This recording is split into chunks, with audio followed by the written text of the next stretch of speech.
പ്രിയപ്പെട്ട പ്രേക്ഷകരെ, 2014 ആണ് നരേന്ദ്രമോദി സർക്കാർ രാജ്യത്ത് ആദ്യമായി ചുമതലയേൽക്കുന്നത്. ഇത് മോദി സർക്കാരിന്റെ 3ാം ടേം ആണ്. കഴിഞ്ഞ ഒരു വ്യാഴവട്ടക്കാലത്തിനിടെ കേന്ദ്ര സർക്കാരിനെ പ്രതിരോധത്തിലാക്കുകയോ അല്ലെങ്കിൽ സർക്കാർ സംവിധാനങ്ങളുടെ പ്രവർത്തനം തടസ്സപ്പെടുകയോ ചെയ്യുന്ന തരത്തിലുള്ള പ്രക്ഷോഭങ്ങൾ വളരെ കുറവായിരുന്നു എന്നതാണ് മനസ്സിലാക്കേണ്ടത്. അതുമാത്രവുമല്ല, BJPയും കേന്ദ്ര സർക്കാരും ഇപ്പോഴും ശിരസുയർത്തി പറയുന്നത് ഞങ്ങൾക്ക് നേരെ ഏതെങ്കിലും തരത്തിലുള്ള അഴിമതി ആരോപണങ്ങൾ ഇപ്പോഴും ഉണ്ടായിട്ടില്ല എന്നതായിരുന്നു. അവിടെയാണ് നീറ്റ് ചോദ്യപേപ്പർ ചോർച്ച സർക്കാരിന് വലിയ നാണക്കേടായി മാറിയത്. 1-2 സർക്കാരുകളെ അപേക്ഷിച്ച് ഇപ്പോൾ നരേന്ദ്രമോദി സർക്കാർ നേരിടുന്ന മറ്റൊരു വെല്ലുവിളി എന്നത് ആദ്യ 2 സർക്കാരുകളിലും കൃത്യമായ ആധിപത്യം BJPക്കുണ്ടായിരുന്നു. അതുകൊണ്ട് തന്നെ നിലപാടുകളിൽ ഉറച്ചു നിൽക്കാൻ BJPക്ക് സാധിക്കുമായിരുന്നു. തെരഞ്ഞെടുപ്പ് പ്രകടന പത്രികയിലെ വാഗ്ദാനങ്ങൾ ഓരോന്നായി നടപ്പിലാക്കാനും BJPക്ക് തടസ്സം ഉണ്ടായില്ല. എന്നാൽ പ്രിയ പ്രേക്ഷകരെ, ഇപ്പോഴിതാ ഒരു പാർലമെന്റ് സമ്മേളനം നടന്നുകൊണ്ടിരിക്കുകയാണ്. അവിടെ നിർണായകമാകുന്ന പല ബില്ലുകളും വീണ്ടും അവതരിപ്പിക്കുവാനുള്ള ശ്രമം നടന്നുകൊണ്ടിരിക്കുക കൂടിയാണ്. പ്രതിപക്ഷത്തെ ഭിന്നിപ്പിച്ചു നിർത്തി ആ ബില്ലുകളിൽ അനുകൂലമാകുന്ന തീരുമാനങ്ങൾ രൂപപ്പെടുത്തിയെടുക്കുവാനുള്ള എല്ലാ തന്ത്രങ്ങളും BJP മെനഞ്ഞുകൊണ്ടും ഇരിക്കുകയാണ്. ഇതിനിടയിലായിരുന്നു അപ്രതീക്ഷിതമായി പാർട്ടികൾ പ്രതിഷേധവുമായി എത്തിയത്. എന്താണ് ഈ ദ്രുതഗതിയിലുള്ള തീരുമാനത്തിന് BJPയെയും കേന്ദ്ര സർക്കാരിനെയും പ്രേരിപ്പിച്ചത്? ഇതിനു മുമ്പ് എപ്പോഴൊക്കെയാണ് കേന്ദ്ര സർക്കാർ പ്രതിരോധത്തിലായത്? നമുക്ക് വിശദമായി നോക്കാം. അവിടെ ധർമ്മേന്ദ്ര പ്രധാന്റെ രാജിയിലേക്ക് കാര്യങ്ങൾ എത്തിച്ച പശ്ചാത്തലം, നീറ്റ് ചോദ്യപേപ്പർ ചോർച്ച സംഭവിക്കുന്നു. അതിനുശേഷം വലിയ തോതിലുള്ള പ്രതിഷേധങ്ങൾ ഉയർന്നിരുന്നു. പരീക്ഷ റദ്ദാക്കപ്പെട്ടു. നിരവധി കുട്ടികൾ ആത്മഹത്യ ചെയ്തു. പിന്നീട് പരീക്ഷ വീണ്ടും നടത്തി. അതിൻ്റെ ഫലവും വന്നു. ഇതിന് ശേഷമാണ് ഇപ്പോൾ ധർമ്മേന്ദ്ര പ്രധാൻ രാജിവെച്ചിട്ടുള്ളത്. അതിന് പ്രധാന കാരണം എന്നത് മറ്റൊന്നുമല്ല, യുവാക്കളുടെ പ്രതിഷേധം തന്നെയാണ്.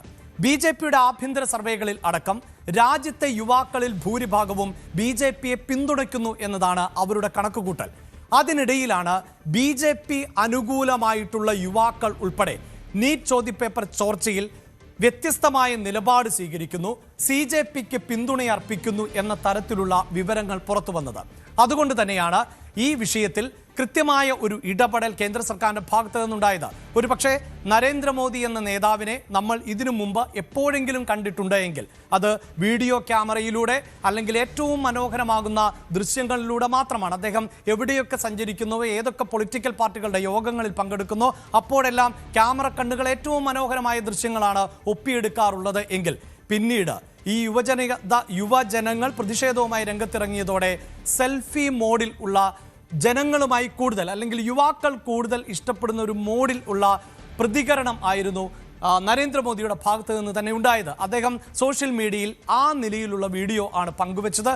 അത് തന്നെയാണ് BJP യുവാക്കളുടെ പ്രതിഷേധത്തെ ഗൗരവത്തോടെ കണ്ടു എന്നതിൻ്റെ ഏറ്റവും വലിയ തെളിവ്. ഇപ്പോൾ ഇതേ പ്രധാനമന്ത്രി തന്നെ മറ്റു മന്ത്രിമാർക്ക് നിർദ്ദേശം നൽകിയിരിക്കുകയാണ്. നിങ്ങൾ ഇത്തരത്തിൽ വീഡിയോകൾ ചിത്രീകരിക്കണം, വിവിധ വിഷയങ്ങളിൽ ജനങ്ങളുമായി സംവദിക്കണം എന്നത്. യഥാർത്ഥത്തിൽ ഈ രാജിയിലേക്ക് നയിക്കുന്നതിനുണ്ടായ പ്രധാന കാരണം എന്നത് മറ്റൊന്നുമല്ല, രാജ്യത്തെ യുവാക്കൾ ആണ് ഈ പ്രതിഷേധത്തിന്റെ ഭാഗമായി എന്നതാണ്. അതേസമയം യുവാക്കളുടെ പ്രതിഷേധത്തെ കൃത്യമായി മുതലെടുക്കാൻ പ്രതിപക്ഷത്തിന് സാധിച്ചു എന്നുള്ളതാണ്.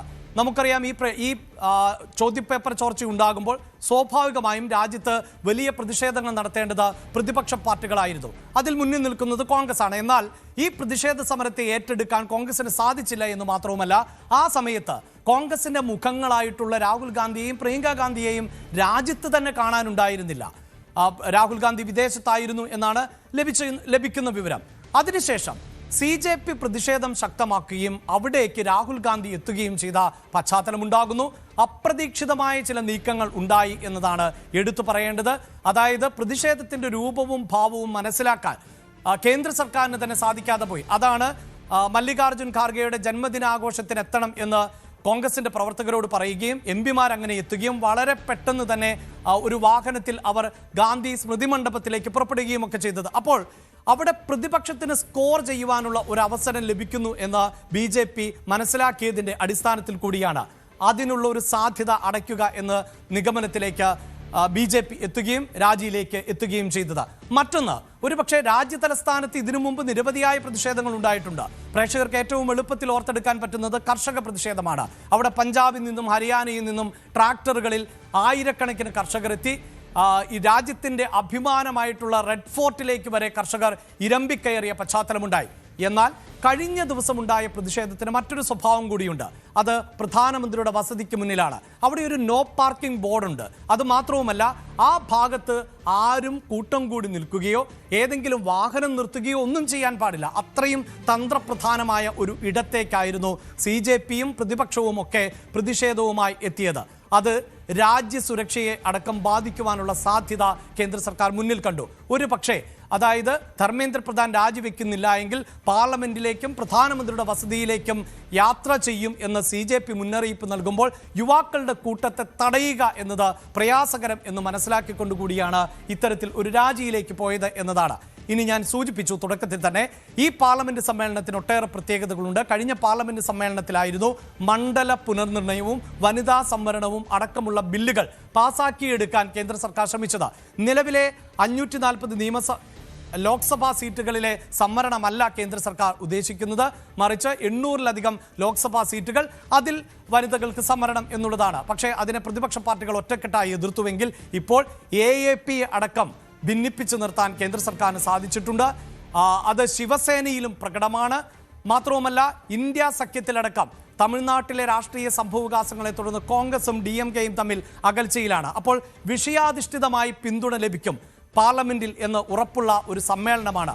പ്രിയ പ്രേക്ഷകരെ, ഓർക്കേണ്ടത് ഈ സമ്മേളനം ആരംഭിച്ച് ഒരു ദിവസം പോലും നടപടിക്രമങ്ങൾ പൂർത്തിയാക്കാൻ സാധിച്ചില്ല.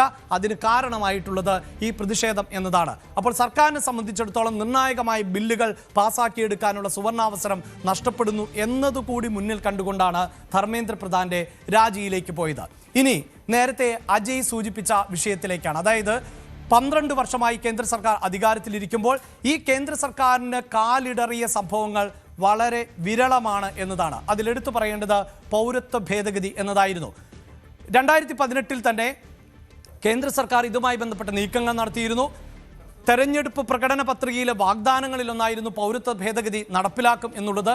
അതായത് പാകിസ്ഥാൻ, ബംഗ്ലാദേശ്, അഫ്ഗാനിസ്ഥാൻ തുടങ്ങിയ രാജ്യങ്ങളിൽ മതപരമായ പീഡനങ്ങൾ അനുഭവിക്കുന്ന ഹിന്ദു, ക്രിസ്ത്യൻ, സിഖ്, ബുദ്ധ, ജൈന വിഭാഗങ്ങളിൽപ്പെട്ട ആളുകൾക്ക് ഇന്ത്യയിൽ അഭയം നൽകുന്നതായിരുന്നു ആ ബിൽ. എന്നാൽ അതിൽ മുസ്ലിം വിഭാഗത്തെ ഒഴിവാക്കിയത് വലിയ തോതിൽ പ്രതിഷേധങ്ങൾക്ക് വഴിയൊരുക്കി. രാജ്യതലസ്ഥാനത്ത് വലിയ തോതിലുള്ള പ്രതിഷേധങ്ങൾ അലയടിച്ചു. അങ്ങനെ ഈ മുന്നോട്ടു പോക്കിന് താൽക്കാലികമായി തടയിടുകയാണ് കേന്ദ്ര സർക്കാർ ചെയ്തത്, പ്രത്യേകിച്ച് ആഭ്യന്തരമായ പ്രശ്നങ്ങൾ മുന്നിൽ കണ്ടുകൊണ്ട്. അതായിരുന്നു കേന്ദ്ര സർക്കാർ നേരിട്ട വലിയ വെല്ലുവിളികളിൽ ഒന്ന്. മറ്റൊന്ന് കാർഷിക നിയമം ആയിരുന്നു. നിർണായകമായ 3 ഭേദഗതികൾ ആയിരുന്നു കാർഷിക നിയമത്തിൽ 2020 വരുത്തിയത്. എന്നാൽ കർഷകർ അതിനെ ശക്തമായി എതിർത്തു. പ്രത്യേകിച്ച് ഏതു വിപണിയിലും കർഷകർക്ക് നേരിട്ട് ഉൽപ്പന്നങ്ങൾ വിൽക്കാം എന്ന ഭേദഗതിയെ അടക്കം കർഷകർ എതിർക്കുന്ന സാഹചര്യമുണ്ടായി. പഞ്ചാബിൽ നിന്നും ഹരിയാനയിൽ നിന്നും UPയിൽ നിന്നും അടക്കം കർഷകർ പ്രതിഷേധത്തിന്റെ ഭാഗമായി എത്തി. അങ്ങനെ ദിവസങ്ങൾ നീണ്ട പ്രതിഷേധത്തിന് രാജ്യതലസ്ഥാനം ഇട നൽകി. ദിവസങ്ങൾ നീണ്ട ചർച്ചകൾ, അതിനൊടുവിൽ വിവാദമായ ആ കാർഷിക ഭേദഗതി കേന്ദ്ര സർക്കാർ പിൻവലിച്ച സാഹചര്യം ഉണ്ടാകുന്നു. അതിനുശേഷമാണ് ഇപ്പോൾ ധർമ്മേന്ദ്ര പ്രധാന്റെ രാജിയിലേക്ക് നയിച്ച CJPയുടെ പ്രക്ഷോഭം എന്നത്. അത് നേരത്തെ സൂചിപ്പിച്ചതുപോലെ കർഷക പ്രക്ഷോഭം പോലെയായിരുന്നില്ല, CAA പോലെയായിരുന്നില്ല. ഇതിന് രണ്ടിനും ഒരു പരിധിവരെയെങ്കിലും രാഷ്ട്രീയമുണ്ടായിരുന്നു. കർഷക പ്രതിഷേധം എന്നത് ഒരു വിഭാഗത്തെ മാത്രം ബാധിക്കുന്ന ഒന്നായിരുന്നു. പക്ഷേ ഈ പ്രതിഷേധം എന്നത് രാജ്യത്തെ മുഴുവൻ യുവാക്കളെയും, അവിടെയാണ് സമൂഹത്തിൻ്റെ പല ഭാഗങ്ങളിൽ നിന്ന് സിനിമാ പ്രവർത്തകർ, കലാകായിക രംഗത്ത് ഉള്ളവർ, സാമൂഹിക രംഗത്തെ പ്രമുഖർ, അങ്ങനെയുള്ളവരെല്ലാം, അതായത് BJPയുമായി അനുകൂലിച്ച് നിൽക്കുന്ന ആളുകൾ പോലും ഈ വിഷയത്തിൽ വ്യത്യസ്തമായ നിലപാട് സ്വീകരിച്ചത്. ഇങ്ങനെ മൂന്നാമത്തെ പ്രതിസന്ധിയാണ് ഈ 12 വർഷത്തിനിടെ കേന്ദ്ര സർക്കാർ നേരിടുന്നത് എന്നതാണ്.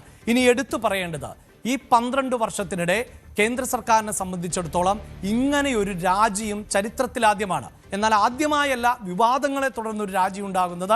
അത് 2018 മീറ്റു എന്ന ആരോപണം അന്ന് കേന്ദ്ര സഹമന്ത്രിയായിരുന്ന MJ അക്ബറിന് നേരെ ഉയരുന്നു. MJ അക്ബർ മന്ത്രിയായതിനു ശേഷമല്ല ഈ വിവാദം ഉണ്ടായത് എന്നതുകൂടി ഓർമ്മിപ്പിക്കട്ടെ. അദ്ദേഹം മാധ്യമപ്രവർത്തകനായിരുന്ന കാലഘട്ടത്തിൽ സ്ത്രീകളോട് മോശമായി പെരുമാറിയിരുന്നു. അതായത് സ്ത്രീകൾക്ക് ജോലി സ്ഥലങ്ങളിൽ സുഗമമായി മുന്നോട്ട് പോകാൻ സാധിച്ചില്ല, അവരെ പലപ്പോഴായി ഉപദ്രവിച്ചിരുന്നു, ലൈംഗികമായി പീഡിപ്പിച്ചിരുന്നു എന്ന തരത്തിലുള്ള ആരോപണം ഉയർന്നു വന്നിരുന്നു. പക്ഷേ ഇത് മന്ത്രിസഭയിൽ അംഗമായ ശേഷം ആയിരുന്നില്ല എങ്കിൽ പോലും കേന്ദ്ര സർക്കാരിനെ സംബന്ധിച്ചിടത്തോളം അങ്ങനെ ഒരു മന്ത്രിയെ നിലനിർത്തുക എന്നത് പ്രയാസകരമായിരുന്നു. അങ്ങനെയാണ് മീറ്റു ആരോപണത്തിൽ MJ അക്ബറിന് പദവി ഒഴിയേണ്ടി വന്നത്. എന്നാൽ 12 വർഷത്തിനിടെ ഒരു വിഷയം നടപ്പിലാക്കുന്നതിലോ ഒരു വകുപ്പ് കൈകാര്യം ചെയ്യുന്നതിലോ പാളിച്ച സംഭവിച്ച് ആദ്യത്തെ രാജി എന്നതാണ് ധർമ്മേന്ദ്ര പ്രധാന്റേത്. ഇതിനു മുമ്പുണ്ടായിട്ടുള്ള പ്രതിഷേധങ്ങൾക്കെല്ലാം ഞാൻ സൂചിപ്പിച്ചതുപോലെ സർക്കാരിൻ്റെ നയപരമായ തീരുമാനങ്ങളിൽ ഉണ്ടായിട്ടുള്ള പ്രതിഷേധമാണ് എങ്കിൽ ഇവിടെ ഒരു വകുപ്പിൻ്റെ വലിയ വീഴ്ചയാണ് സംഭവിച്ചത്. ആ വീഴ്ചയുടെ അടിസ്ഥാനത്തിൽ ആണ് ധർമ്മേന്ദ്ര പ്രധാന് രാജിവെക്കേണ്ടി വന്നത്.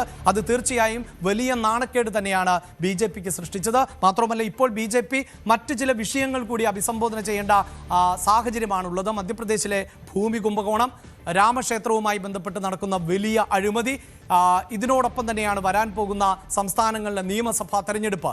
ഇതൊക്കെ മുന്നിൽ കണ്ടുകൊണ്ടാണ് ഇപ്പോൾ ഇങ്ങനെയൊരു തീരുമാനമെടുത്ത് ഈ പ്രതിഷേധത്തെ ഇല്ലാതാക്കാൻ ശ്രമിച്ചത് എന്നതാണ് നമുക്ക് മനസ്സിലാക്കേണ്ടത്. കൂടുതൽ വാർത്തകൾക്ക് News 18 Keralam YouTube channel subscribe ചെയ്യുക.